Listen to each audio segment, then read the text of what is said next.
Hello, I am Dr. Rakesh Redu. I am consultant brain and spine surgeon at Healing Hospital Chandigarh.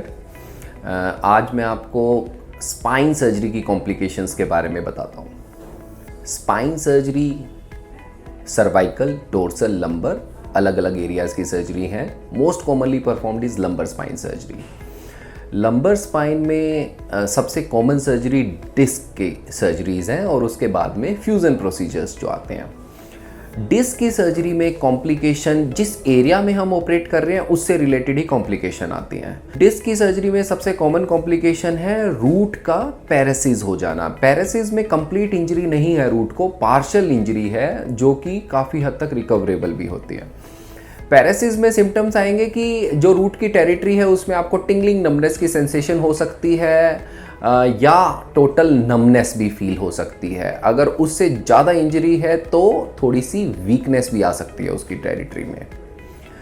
दूसरी most common complication जो है that is complete root injury. उसमें recovery नहीं होती है, उस territory में नमनेस और वीकनेस रहेगी। तीसरी कॉम्प्लिकेशन जो हम कॉमनली देखते हैं transient bladder and bowel problem, कि पेशाब करने में दिक्कत आ रही है, जोर ज़्यादा लगाना पड़ रहा है, पेशाब का एरिया सुन्न महसूस हो रहा है। ये भी कॉम्प्लिकेशन टाइम के साथ काफ़ी हद तक रिकवर हो जाती है, बट कुछ रेजिडुअल रह सकता है अगर इंजरी ज़्यादा हुई है, रूट्स की हैंडलिंग ज़्यादा हुई है। इसके बाद कॉमन कॉम्प्लिकेशन है CSF लीक। अगर ड्यूरल ट्यूब खुलती है सर्जरी के दौरान तो CSF लीक हो सकता है जो कि वुंड हीलिंग में प्रॉब्लम देता है, और अगर वो स्किन से बाहर आ रहा है तो उसको दोबारा भी ऑपरेट करके ठीक करना पड़ सकता है। इसके बाद जो थोड़ी माइनर कॉम्प्लिकेशंस हैं, wound infection. Obviously wound infection किसी भी केस में हो सकता है, बट डायबिटिक पेशेंट में, इम्यूनो कॉम्प्रोमाइज पेशेंट में उसकी इंसिडेंस ज़्यादा है।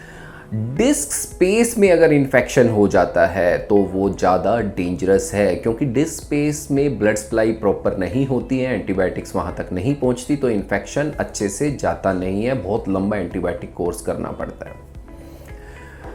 These are the most common complication जो हम स्पाइन सर्जरीज में, लंबर स्पाइन सर्जरीज में देखते हैं। उसके बाद सर्वाइकल स्पाइन में ऑब्वियसली क्योंकि स्पाइनल कोड उधर है, उधर से स्पाइनल कोड जा रही है, तो स्पाइनल कोड की कुछ भी हैंडलिंग होना, इंजरी होना ज़्यादा मेजर इम्प्लीकेशंस रखती है, क्योंकि वो पूरा नीचे का कंट्रोल उस लेवल से इम्पेयर हो जाता है। उसमें वीकनेस आ सकती है, नमनेस आ सकती है, पेशेंट बेडरिडन हो सकता है, और अगर हाई सर्वाइकल स्पाइन सर्जरी है तो पेशेंट को रेस्पिरेटरी डिस्ट्रेस भी हो सकती है, पेशेंट वेंटिलेटर पे भी जा सकता है।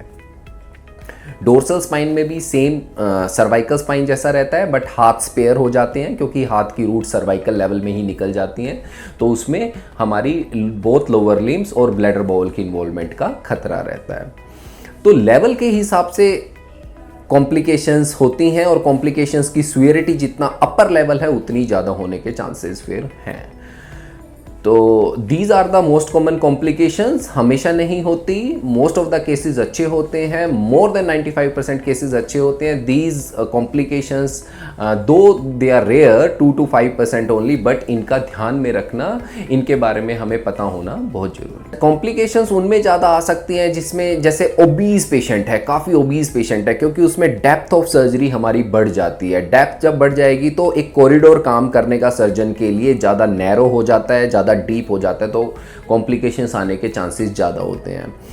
और उन पेशेंट में जिसमें ऑलरेडी न्यूरोलॉजिकल किसी भी तरह का कॉम्प्रोमाइज़ है, जिनका डिस्क बल्ज बहुत ही ज़्यादा है या डिस्क ऑलरेडी एक्सट्रूडेड है, वो बाहर ही निकल चुकी है, और पेशेंट को ऑलरेडी कुछ ना कुछ सिम्टम्स हैं न्यूरोलॉजिकल, उनमें ये कॉम्प्लिकेशंस आने के चांसेस ज़्यादा होते हैं।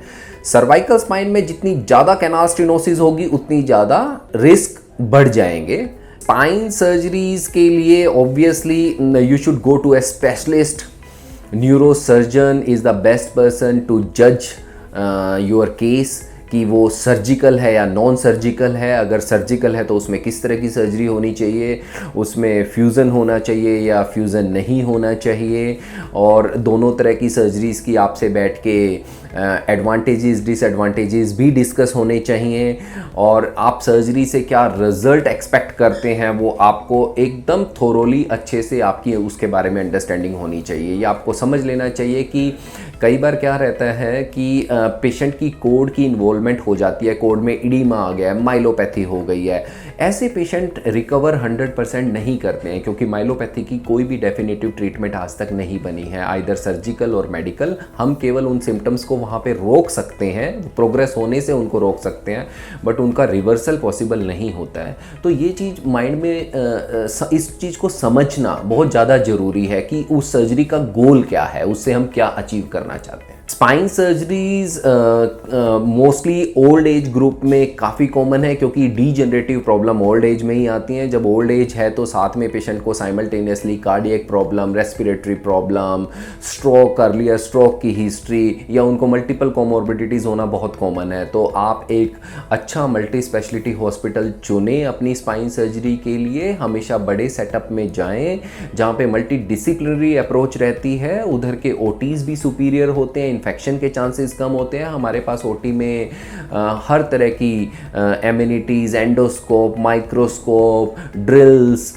High and drills, good operating table and good anaesthetist care, post op ICU care, ये सब अवेलेबल रहती है। They make hell of the difference in the outcome. तो ये अच्छी जगह होना, अच्छी जगह चूज़ करना बहुत ज़रूरी है। तो आज हमने जैसे टॉपिक कवर किया, रिस्क ऑफ स्पाइन सर्जरीज, कहाँ करवाएं, क्या एक्सपेक्ट करना चाहिए।